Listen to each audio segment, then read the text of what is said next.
नमस्कार, जनहित टाइम्स देख रहे हैं आप और मैं हूं आपके साथ साक्षी।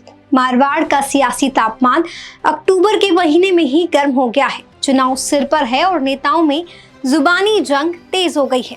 राजस्थान में वोट बैंक के गणित के हिसाब से जाट जाति सबसे बड़ा वोट बैंक है। ऐसे में जाट समाज का नेता बनने की पिछले 70 सालों से चल रही लड़ाई अब नए मोड़ पर है। चलिए आज बात करते हैं मारवाड़ के दो दिग्गज चेहरों के बारे में जो जानी दुश्मन बन बैठे हैं, हमेशा सुर्खियां बटोरने वाले पक्के धुर विरोधी हैं। जी हाँ, अब तक तो आप समझ ही गए होंगे। मैं बात कर रही हूँ राष्ट्रीय लोकतांत्रिक पार्टी के मुखिया साथ ही नागौर सांसद हनुमान बेनीवाल और कांग्रेस की युवा नेत्री व ओसिया विधायक दिव्या मदेरणा की। आपको बता दें कि राजस्थान की जाट राजनीति के कुछ स्तंभ हुआ करते थे, उन्हीं में से एक नाम है मदेरणा। पश्चिमी राजस्थान की खांटी राजनीति के आश्रय अपनी सत्ता स्थापित करने वाले परशुराम मदेरणा की विरासत अब उनकी पोती दिव्या मदेरणा संभाल रही हैं।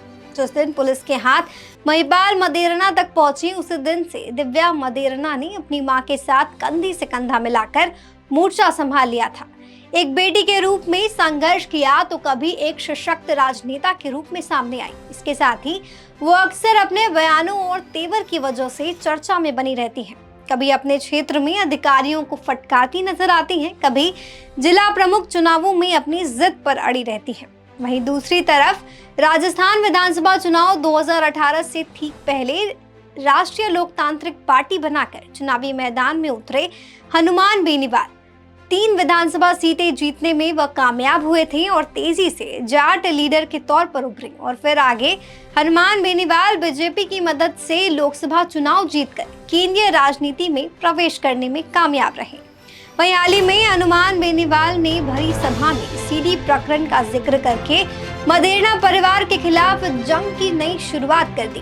हालांकि बेनीवाल ने किसी नेता का नाम नहीं लिया, लेकिन उनका इशारा महिपाल मदेरणा सीडी कांड की ओर था। आपको सीडी कांड तो याद ही होगा और अगर नहीं है तो मैं याद दिला देती हूँ। गहलोत सरकार के पिछले कार्यकाल के दौरान महिपाल मदेरणा और एक नर्स की कथित सीडी सोशल मीडिया पर वायरल हुई थी। सीडी के वायरल होने के बाद गहलोत ने तत्कालीन मंत्री मदेरणा को मंत्रिमंडल से बर्खास्त कर दिया था। बाद में भंवर देवी हत्याकांड मामले में महिपाल मदेरणा की गिरफ्तारी हुई। कई सालों तक जेल में रहने के बाद पिछले साल उनका निधन हो गया और हनुमान बेनीवाल ने उसी अश्लील सीडी का जिक्र करते हुए नई बहस छेड़ दी, जिसके बाद महिपाल मदेरणा की पुत्री और ओसिया विधायक दिव्या मदेरणा ने बेनीवाल को करारा जवाब दिया।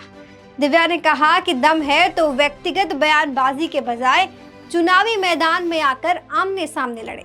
चुनाव के दौरान नेताओं के बयानबाजी तो तेज हो ही जाती है, पर क्या किसी की व्यक्तिगत बातों पर बयानबाजी करना कितना सही है?